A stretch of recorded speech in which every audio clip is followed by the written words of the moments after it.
আসসালামু আলাইকুম ওয়া রাহমাতুল্লাহি ওয়া বারাকাতুহু। ইমামগণের পরিচয়।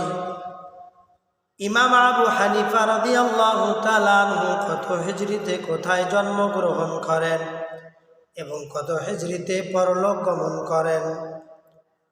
তিনি ৮০ হিজরিতে বর্তমান ইরাক দেশের কুফা নগরে জন্মগ্রহণ করেন এবং ১৫০ হিজরিতে বাগদাদে পরলোক গমন করেন।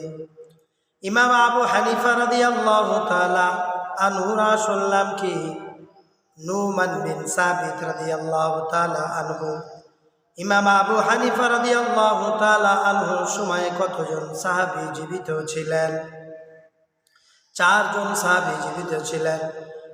প্রথম নম্বর হযরতে আনাস বিন মালিক রাদিয়াল্লাহু তাআলা আনহু বসরায়।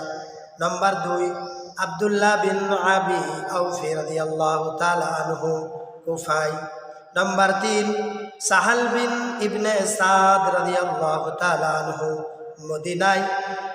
নম্বর ৪ আবু তুফাইল আমির বিন ওয়াসিলা রাদিয়াল্লাহু তাআলা আনহু, তিনি ছিলেন মক্কায়।